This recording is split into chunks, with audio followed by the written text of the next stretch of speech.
Cup முக்கியம் பிகிலு whistle அடித்து சின்னத்தை அறிமுகப்படுத்திய விஜய் அவர்கள் அழுத்தம் கொடுத்து தன்னை அடிப்பணிய வைக்க முடியாது என்று விஜய் அவர்கள் கூறினார். தமிழக சட்டமன்ற தேர்தலை எதிர்கொள்ள விஜய் அவர்கள் தலைமையிலான தமிழக வெற்றி கழகம் தீவிரமாக தயாராகி வருகிறது. கடந்த சில நாட்களாக பனையூரில் உள்ள கட்சி அலுவலகத்தில் தாவேக ஆலோசனை கூட்டங்கள் நடந்து வருகின்றன. அதே நேரத்தில் கடந்த டிசம்பர் 18ஆம் தேதி ஈரோட்டில் நடந்த மக்கள் சந்திப்புக்கு பிறகு விஜய் அவர்கள் பொது நிகழ்வுகளில் பங்கேற்கவில்லை. இதற்கிடையில் ஜனநாயகன் பட விவகாரம், சிபிஐ விசாரணை என்று தன்னை சுற்றிய விஷயங்களில் விஜய் அவர்கள் தொடர்ந்து மௌனம் காத்து வருகிறார்.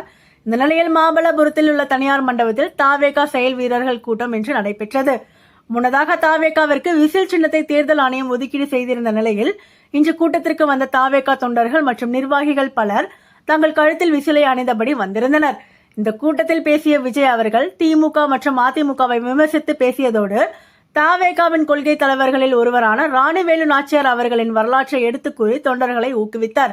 மேலும் தாவேகாவிற்கு நட்பு சக்திகள் உதவி செய்தாலும் செய்யாவிட்டாலும் தனித்து நின்று வெற்றி பெறுவோம் என்று கூறினார். அதோடு அழுத்தம் கொடுத்து தன்னை அடிப்பணிய வைக்க முடியாது என்றும் விஜய் அவர்கள் கூறினார்.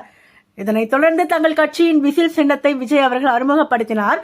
தனது கையில் இருந்த விசிலை ஊதிய அவர் பிகிலு திரைப்படத்தில் வரும் கப்பு முக்கியம் பிகிலு என்ற பிரபல வசனத்தை கூறி தொண்டர்களை உற்சாகப்படுத்தினார். இதனைத் தொடர்ந்து மேடையில் விஜய் அவர்கள், ஆதவ் அர்ஜுனா அவர்கள், செங்கோட்டையன் அவர்கள், என் ஆனந்த் அவர்கள் உள்ளிட்ட தாவேகா நிர்வாகிகள் அனைவரும் இணைந்து விசில் சின்னத்தை அறிமுகப்படுத்தினர்.